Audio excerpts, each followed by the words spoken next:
Booktube, it's Kelly. Thank you so much for watching my channel, Books I'm Not Reading. Happy Friday. I hope you have a great weekend in store. I am actually going to be traveling, not very far, about 2.5 hours, to my parents' house. Many of you have heard me mention previously that my mom had the first of 2 knee replacements earlier this month.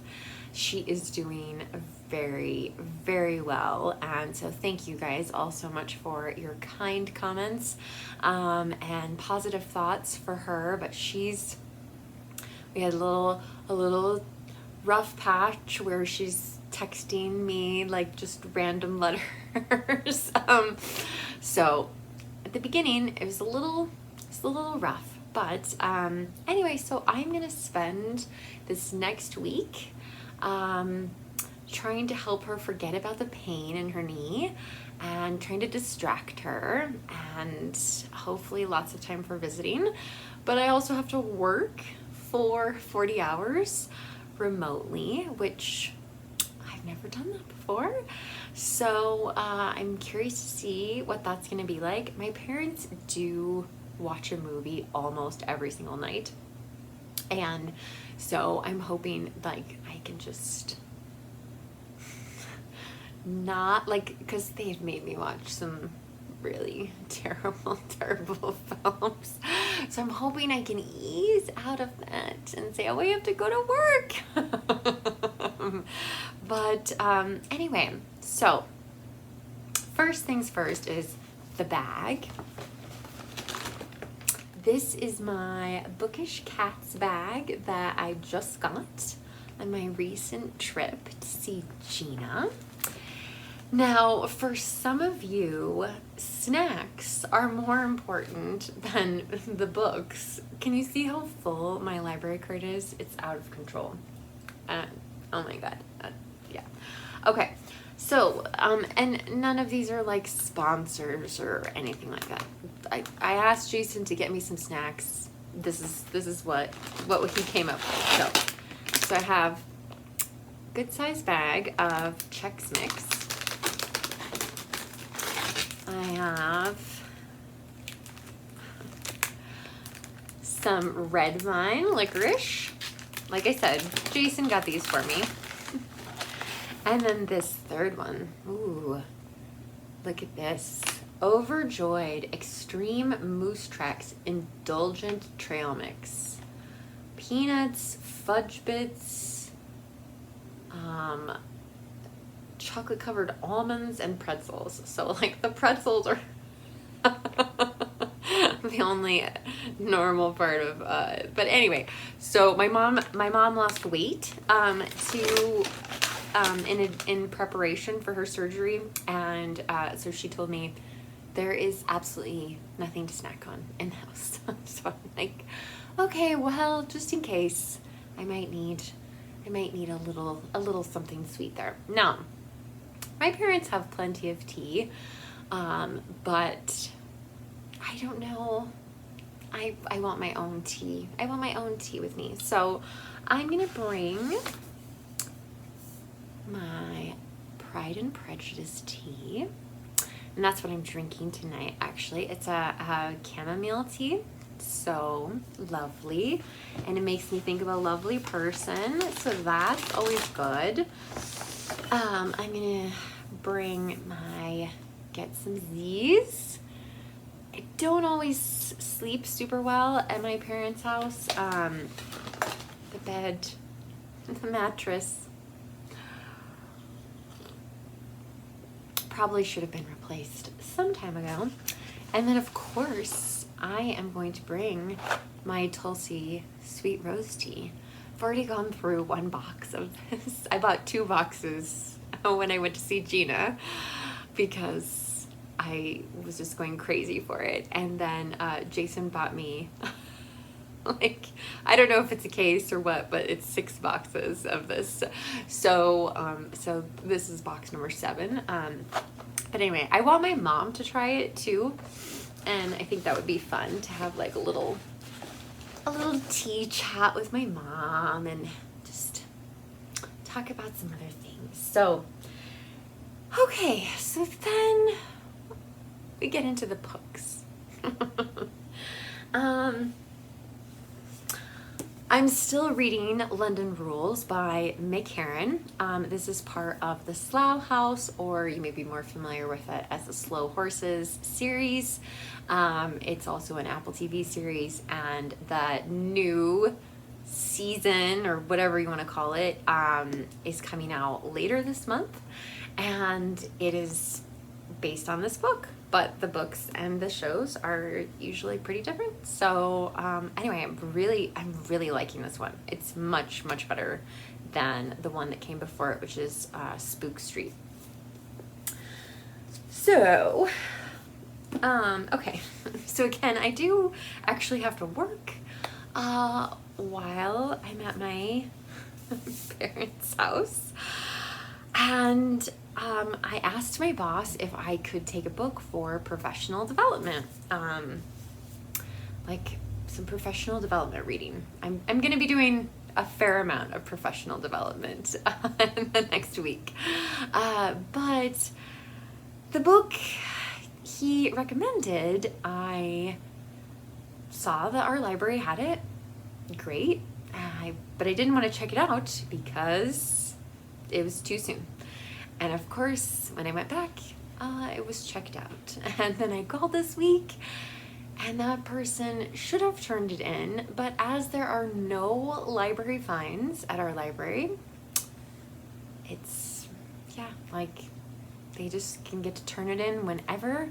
I will be looking until the last moment for it, because I think that is the book he would like me to read. But I also got a book. This is not my book. This belongs to my office. I do not know how to say this. Ikigai, the Japanese secret to a long and happy life. So that sounds good, and it's pretty small. Let's see what this is about a little bit.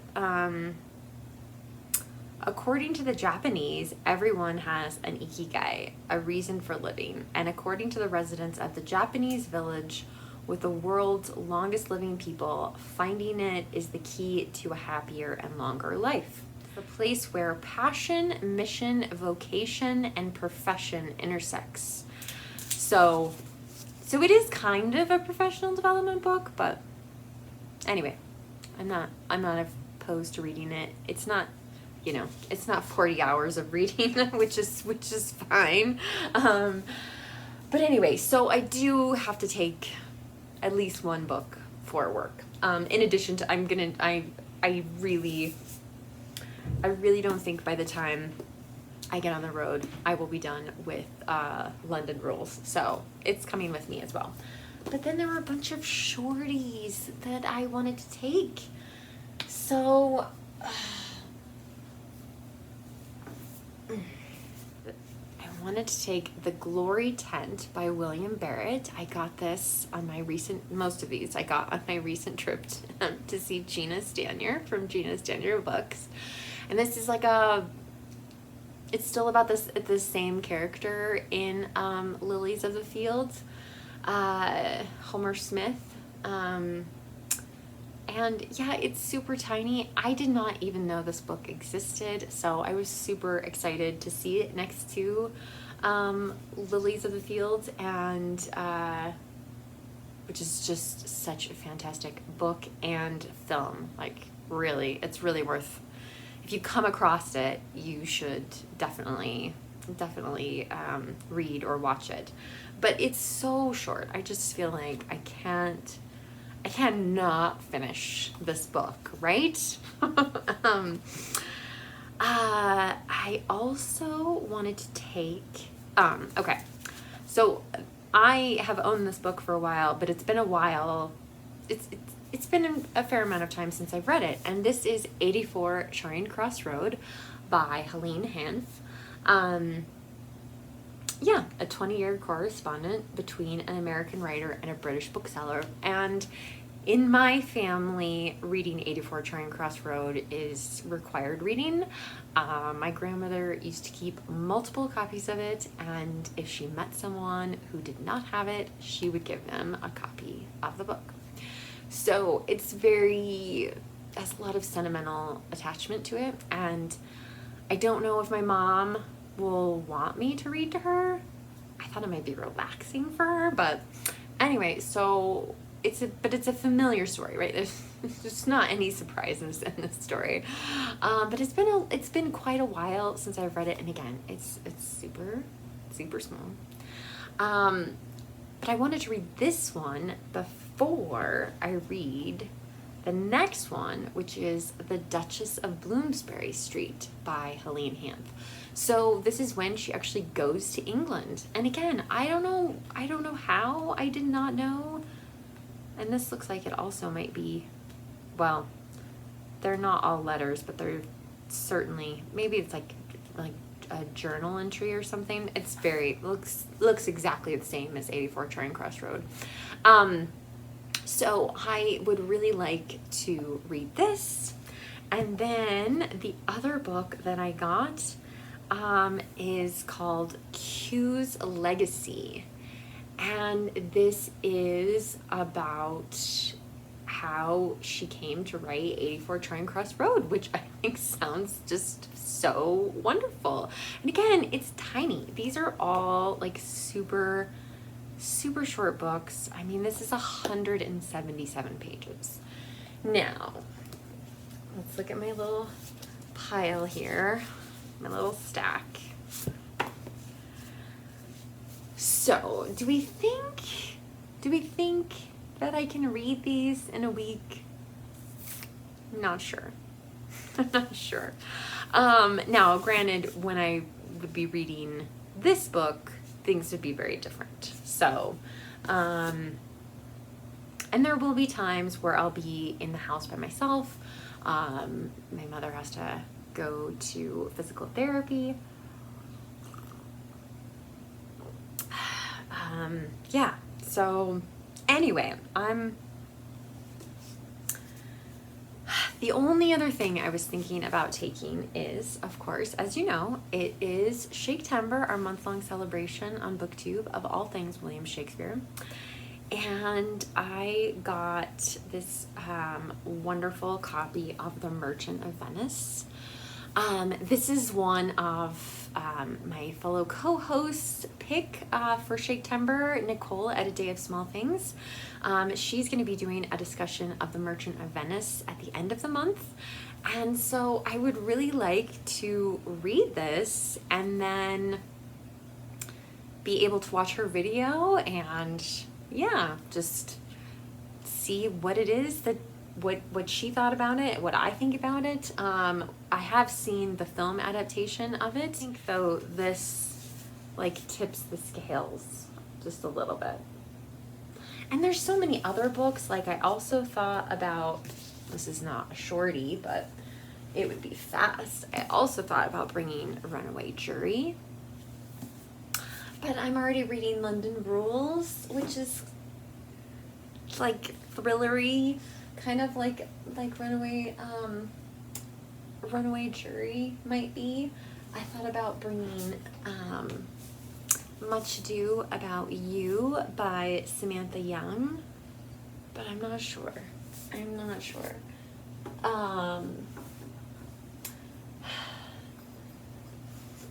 Of course, I hauled Jamaica Inn by Daphne du Maurier all the way to Seattle and back on my trip to see Gina, and never even opened it. So I'm not going to be bringing this one.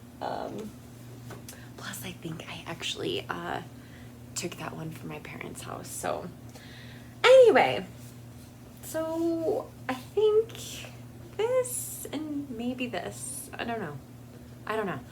What do you guys think? Because, you know, I'll be packing up by the time you're watching this and commenting, so you can change my mind. The other book that is overdue at the library, my boss is gonna see if he can lend me his electronic copy, excuse me, to my Kindle. So I may be reading on my Kindle, which would be really wild. I'd have to take better notes than I do with these books, or just put like stickies and things I want to remember. But anyway, so we'll see what happens with the that book is called I think it's called Leading Change. So yeah, anyway, I would love to know what you think about my snacks, my tea, my books. I will be taking my iPad with me, so if you've ever seen me when I visit my family, I usually film one video from inside a closet. I won't be filming the clock though, no worries there. I know that's a trigger for some of you. But yeah, so I'm hoping to make a Friday Reads video while I'm there.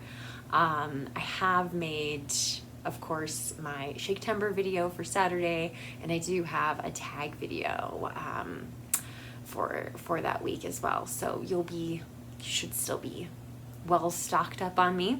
But I would love to hear your thoughts in the comment section down below. And because I'm asking that, I will respond to all of the comments, but I just might be a little bit slower because of extenuating circumstances, travel and family and all that stuff. So all right, Booktube, remember to be kind to yourself, to be kind to others, and I'll be back Saturday with Measure for Measure. So I'll talk to you soon. Thanks so much for watching. Bye.